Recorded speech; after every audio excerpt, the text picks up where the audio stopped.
Bruno Mars was trending on Twitter. Why was Bruno Mars trending on Twitter? Because these sort of allegations of cultural appropriation had popped up over songs like Uptown Funk, and there was this question whether acts like from Bruno Mars to Robin Thicke can use sort of the New Jack Swing sound credibly. And of course, Bruno, when he won his Grammys this year, thanked you on stage. So I wanted to bring that to you guys just to hear your reaction. Well, let me start off by saying Bruno Mars is one of my favorite artists, period. Yeah. And now I'm going to tell you a little story. You know how Bruno Mars first came out with all the pop records? I had saw him at his first performance in New York. My friend Leor Cohen was the chairman of Warner Brothers. He brought me down to see him. So, I checked him out. I knew he was a good musician. I didn't necessarily love all those songs from the first album. And then I would see him at different places. Like he'd perform at the Atlantic Records Grammy party. And when he did, he would always want to break into a set of BBD. And he wanted to do some New Edition songs. So when it came time to make this album, he's sitting at the Soho House having a cigarette by the bathroom. I left my dinner table to go to the bathroom, so I see Bruno Mars. We don't know each other like that, but we know each other in passing. So I said, hey. He said, hey. I go to the bathroom. I come out, he's still sitting there by himself. I said, oh, he wants an Andre Harrell conversation. I have conversations all the time with artists to tell them what I think they should do.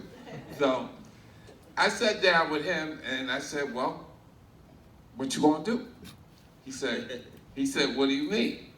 I said, well, when I see you, you always want to perform black records. And now that you made Uptown Funk, and you just performed it on the Super Bowl, I know you don't want to go back to the monkey thing. And he said, he was laughing at me when I said that. I said, you should go black. Matter of fact, you should go you should go see Babyface right now and get it out your system. So that Monday, it was Saturday night I saw him. That Monday, he went to Babyface's house for 6 weeks and worked on his album.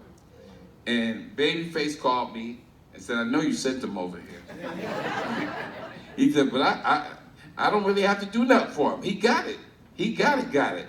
So when he paid homage to Teddy Riley by making that New Jack Swing song, that song was the theme song from Living Color, and my artist Heavy D and Eddie F had originally done that song.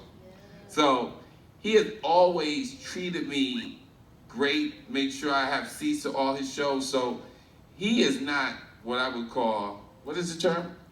An appropriator? Culture vulture. He is absolutely not a culture vulture. He's Spanish. He's almost black. He's Spanish. And I think it's just good for the music. I think whenever mainstream pop stars do niche music, it brings the niche music to the forefront again. And I think he makes other artists, young artists, want to come and try that music. So for me, I think it's a compliment. It is, in a big way, The song is amazing. It sounds like a bunch of collages of music. That's New Jack Swing. But at the same time, his style is in there. And the one thing about Bruno is he's never afraid. When you get artists with heart like Bruno and Weeknd and Beyonce and Rihanna, who's not afraid to put out a record and think about, dang, how is this gonna sound? It's gonna be a hit or whatever. They're not afraid. They just go with it. And I always say to everybody, it's not how good you are. It's not how great you are. It's always how you look doing it. It's how you look doing it. So he looks the part.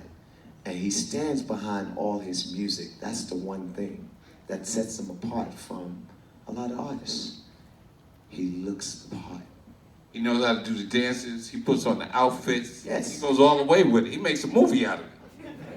And that's what it's about, When Guy came out, we looked like New Jack Swing with the MCM suits, Dapper Dan, who's now down with Gucci.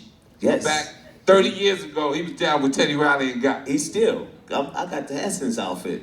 He's doing my whole Essence Well, we're doing Essence, Teddy Riley and Friends. New Jack Swing. To the fullest. I got some surprises for y'all. It's gonna blow your minds. Oh, thank you, man. I appreciate it. But this is the time where I gotta let loose. I gotta let Uptown come all the way out on that stage. And hopefully I get my man Diddy there and everybody who wanna see it firsthand. You know, because Guy is gonna be there, Blackstreet's gonna be there. Kumo D, Rex in Effect, and Big Buck with Today. And then I'm trying to have High Five there. Wow.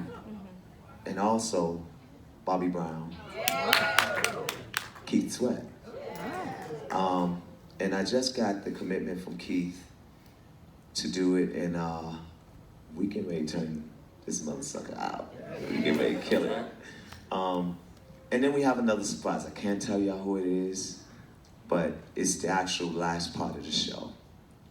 And it can't get no bigger than Michael Jackson, right? Okay then. So I look forward to y'all seeing it. If y'all don't see it, it's gonna be filmed and probably put on one of the networks, but it's gonna be nice. And we go on right before Janet Jackson and right after Fantasia. So it's gonna be a night to remember.